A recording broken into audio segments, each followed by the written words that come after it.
봉사에 지원해주셔서 감사하지만 이번에 귀하를 모시지 못해 안타깝게 생각합니다. 여러분은 이런 얘기를 들으면 어떤 기분이 드시나요? 보통은 굉장히 기분이 다운이 되죠. 굉장히 실망스럽기도 하고 뭔가 해보려고 하다가도 약간 이 길이 내 길이 아닌가 생각을 하기도 합니다. 하지만 한 여자는 달랐습니다. 처음으로 글을 써서 잡지사에 보냈을 때 Thank you for sending us your story. We are afraid we cannot publish it. 라고 거절문을 받았지만 그래? 그러면 소설을 한번 써봐야겠다 라고 생각을 했고 실제로 소설을 써서 3-4군데의 출판사에 보냈습니다. 하지만 모든 출판사로부터 거절을 당했지만 이번에 그녀는 다른 사람한테 조언을 구합니다. 그 사람의 조언대로 다른 책을 써보기도 했습니다. 오뚜기처럼 계속 시도하는 그녀, 과연 누구일까요? 바로 아가사 크리스티입니다. 여성 추리소설 작가 하면 생각나는 그녀인데요. 그리고 아무도 없었다, 오리엔트 특급살인, 삐뚤어진 집 등 66권의 추리소설을 썼고 14권의 단편소설을 썼습니다. 그녀의 추리소설은 너무나 유명해서 영화나 드라마로도 제작이 되곤 합니다. 이렇게 성공할 수 있었던 이유 중에 하나는 바로 그녀의 어머니라고 생각하는데요.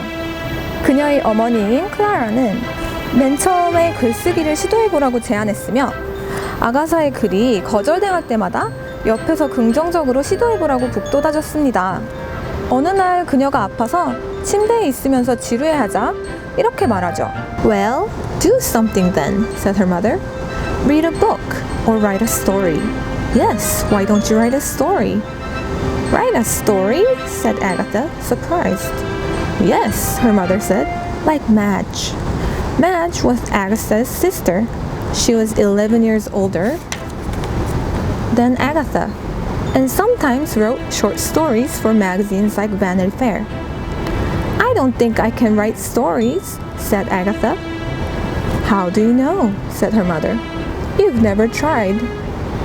첫 글을 잡지사에 보내고 글 출판을 못하겠다는 답장을 받았을 때도 어머니는 이렇게 얘기했습니다. You must try again, said her mother. Clara was always sure that her daughters could do anything. 다른 잡지사에도 글을 써봤지만 다 돌아왔고 실망하였지만 소설을 써보기로 합니다. 추리소설은 아니었지만 Snow Upon the Desert 라는 이야기였는데요.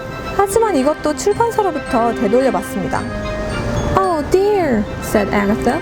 What shall I do now? 이젠 정말 뭘 해야 할지 모를 때 그녀의 어머니는 이렇게 얘기합니다. Why don't you show it to Eden Phillpotts, said Clara. 이든 필potts라는 인기 있는 작가에게 조언을 구하라고 합니다. 이렇게 아가사는 초반에 글쓰기를 시작했을 때 많은 출판사로부터 거절을 당했지만 어머니의 도움으로 오뚜기처럼 일어날 수 있었습니다. 아가사 크리스티는 봉사활동을 하면서 본격적으로 추리소설에 대한 아이디어를 생각하게 되는데요.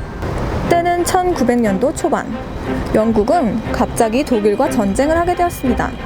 그래서 그녀는 터키라는 곳의 한 병원에서 자원봉사 간호사로 일하게 되는데요. 약품 조제실에서 일을 하면서 추리소설에 도움이 되는 것들을 배우게 됩니다. 바로 포이즌, 독에 대해 알게 된 것이죠. 그녀는 조제실에서 일하면서 어떤 추리소설을 쓸지 생각하게 됩니다. There must be a murder in it, of course, she thought. The questions ran busily around inside her head. But what kind of murder? A death by poisoning? Who will die? Who will the murderer be? When? How? Why? Where? And what about a detective? What about a Belgian detective, she thought, and began to build a character in her head. He'll be a very clever, very tidy little man. But what shall I call him? I know, I'll call him Hercules, she smiled. It's a good name for a small man. And his second name? Poirot. Hercules? No. Hercule Poirot. Yes, that's it. 아하! 바로 여기서 그 유명한 명탐정 포아로가 탄생했군요. 그런데 그녀의 추리소설만큼이나 그녀의 삶에는 이상한 일이 있었습니다. 바로 그녀가 갑자기 사라진 일인데요. 1926년 한 겨울날에 아가사는 차를 끌고 나가서 돌아오지 않았습니다. 많은 사람들이 그녀의 행방을 궁금해했는데요. 신기하게도 그녀가 찬 차는 조지라는 한 청소년에 의해 발견되게 됩니다. The car was empty, but the driver's door was open. George looked inside. He saw a coat and an open suitcase. Half out of the suitcase were 3 dresses, some shoes, and some papers with the name Mrs. Agatha Christie on them. 조지는 빨리 경찰을 찾으러 갔습니다. 과연 아가사 크리스티는 왜 갑자기 사라졌을까요? 그녀는 어디에 있는 걸까요? 그녀의 삶에는 왜 이런 미스테리한 일이 벌어진 걸까요? 궁금해집니다. 미스테리한 그녀의 소설만큼이나 미스테리한 그녀의 삶. 한번 같이 읽어보시지 않겠어요? Agatha Christie, Women of Mystery.